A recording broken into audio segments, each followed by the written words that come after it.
I was 20 years old when I married Eli Baylor. Looking back now, I sometimes think the trouble began long before our wedding day. At the time, I simply did not recognize it.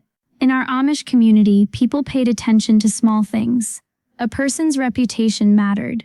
Family reputation mattered even more. One careless mistake could become the subject of conversation for months.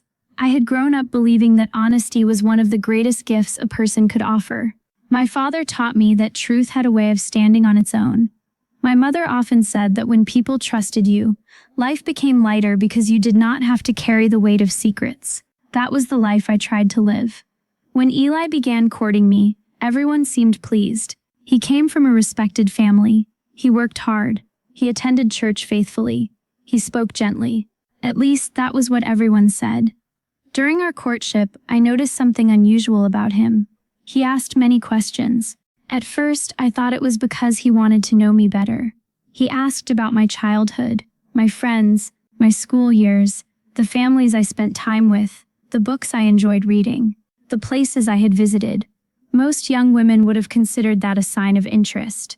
I did too, but slowly I noticed that Eli rarely answered questions about himself. Instead, he preferred learning details about me. One evening, after a church gathering, we sat in the buggy beneath a sky full of stars. The road was quiet. The horses moved slowly. Everything felt peaceful. Then Eli asked a question that surprised me. Have you ever hidden anything important from your parents? I laughed softly. No. He looked at me carefully. Never? I thought about it. Nothing important. He nodded but seemed unsatisfied. The conversation moved on, but I remembered the look on his face. It was not curiosity. It was investigation. As the months passed, similar moments happened again and again. He asked whether I had ever broken community rules, whether I had ever lied, whether I had ever disappointed church leaders, whether I had ever kept friendships my parents would not approve of. Each question felt harmless by itself. Together they felt different, almost as if he were searching for something. I mentioned it once to my older sister Ruth. She smiled. Perhaps he wants to make sure he is marrying an honest woman. That explanation sounded reasonable, so I pushed away my doubts. The wedding preparations soon filled every day. My mother and aunts worked endlessly. There were meals to prepare, clothes to sew, guests to organize. Everything moved quickly. I barely had time to think. A week before the wedding, something happened that I could not explain. I was helping my mother clean the pantry when Eli arrived unexpectedly. Men rarely visited without a purpose during those busy days. My father welcomed him inside. I assumed he had come to discuss wedding arrangements. Instead, he asked to speak with my father privately. The conversation lasted nearly an hour. When they emerged, both looked serious. My father appeared confused. Eli appeared satisfied. I tried not to think about it, but the uneasy feeling returned. The night before the wedding, my mother sat beside me in my room. The house was quiet. Most of the preparations were finished. Tomorrow, I would become a wife. My stomach was filled with nervous excitement. My mother squeezed my hand. You have always been a good daughter. Tears filled her eyes. I felt my own eyes growing wet. I hope I can be a good wife too. She smiled. You do not need to be perfect. You only need to be honest and kind. Those words stayed with me. The wedding day arrived. The ceremony was beautiful. Family members traveled from several communities. The church service lasted for hours. The meal afterward seemed endless. Everyone congratulated us. Everyone smiled. Everyone spoke of the future. By evening, I was exhausted, yet I was happy. I believed I was beginning a new chapter with a man who cared deeply about honesty and responsibility. I had no idea how much those qualities could be twisted when trust was missing. After the celebration ended, Eli and I finally had time alone. We were preparing for the trip that everyone jokingly called our honeymoon journey. Among Amish families, traditions vary, but there are certain expectations before a newly married couple begins life together. Nothing improper, nothing secretive. Simply practical matters connected to family reputation, household responsibilities, and trust. As we organized our belongings, Eli began asking questions again. The same kind of questions he had asked during courtship, questions I had already answered many times. I laughed softly. You already know that. He did not smile. I just want to be certain. Something in his voice made me uncomfortable. The next morning, before we were supposed to leave, Eli asked to review several personal items and family records connected to me. It was unusual. Not forbidden, but unusual. I cooperated because I had nothing to hide. He examined everything carefully. Then, to my surprise, he checked the same things again, twice. Every detail, every document, every explanation, twice. I remember standing near the window while sunlight streamed across the room. A strange feeling settled in my chest. Not anger, not fear, something else. A realization. For the first time, I understood that Eli was not looking for truth. He was looking for reasons not to trust me. And there is a great difference between those two things. As he finished his second inspection, he nodded quietly. Everything was exactly as I had said. Everything matched. There were no secrets, no hidden stories, no surprises. Still, his expression did not relax. If anything, he seemed disappointed. That was the moment a question entered my mind. A question that would change everything in the months ahead.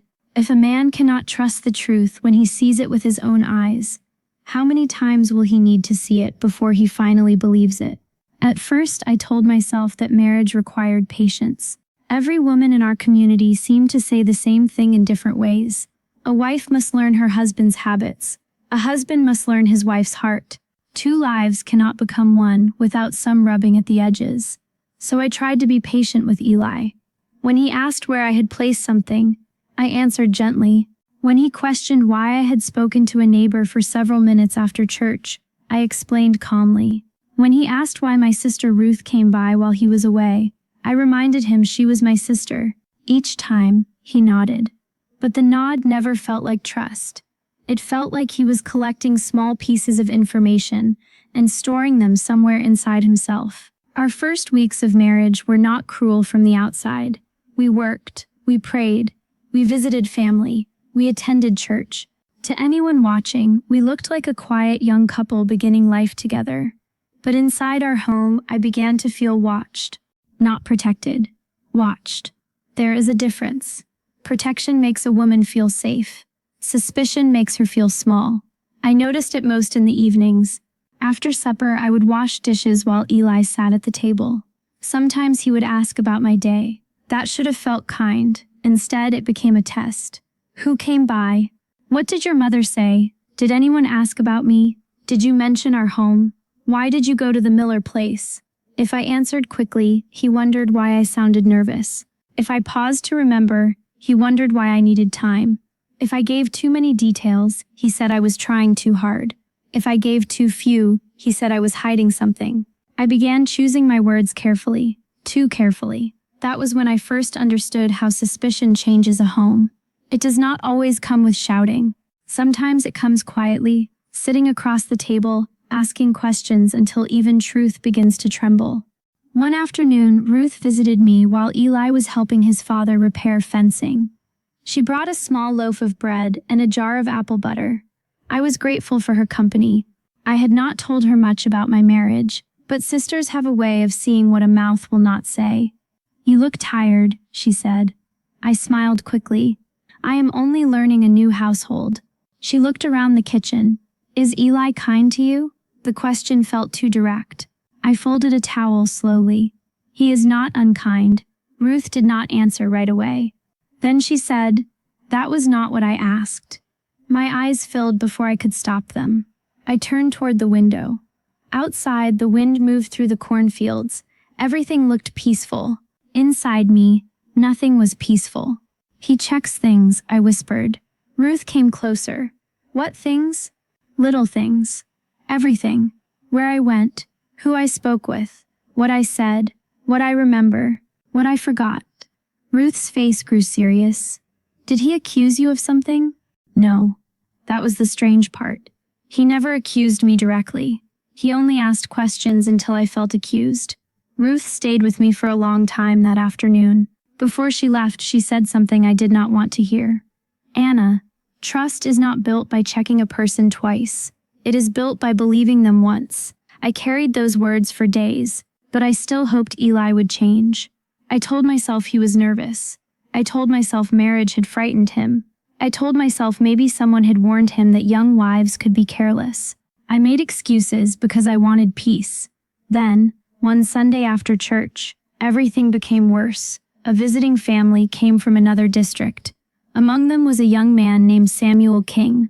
I had known Samuel when we were children. Our families had once lived near each other before his father moved away. There was nothing between us, nothing shameful, nothing secret. We had played with other children years ago. That was all. After the service, Samuel greeted me kindly. "It is good to see you again, Anna." I smiled. It has been many years. We spoke for less than a minute. Eli stood nearby, his face changed. On the way home, he was silent. The buggy wheels rolled over the dirt road. I waited. Finally, he asked, "How well did you know him?" I already knew who he meant. "Samuel? Only as a child. You seemed pleased to see him. He was familiar. That is all. Did you ever write to him?" "No." "Did he ever come to see you?" "No." "Did your parents know him?" "Yes, when we were children." Eli's jaw tightened. "Why did you never mention him?" I stared at him. "Because there was nothing to mention." He looked ahead at the road. "Sometimes what a woman leaves out says more than what she says." Those words hurt me deeply. Not because they were loud, because they were unfair. That evening, he checked again. Not records this time. Memories. He asked when Samuel's family moved. How old I had been. Whether I remembered his sisters. Whether we had attended the same gatherings. Whether anyone had ever teased us. Whether I had ever thought of him after he left. I answered until my chest felt heavy. Then I stopped. "Eli, why are you doing this?" He looked at me as if I had offended him. "A husband has a right to know his wife's past. You know my past. Not if I have to discover pieces of it after marriage." There was nothing to discover. He stood. His chair scraped against the floor. I checked before our honeymoon because I wanted no surprises. Yet here is one. I felt my face grow hot. A childhood neighbor is not a surprise. To me it is. That night, I could not sleep. Eli lay beside me, silent and distant.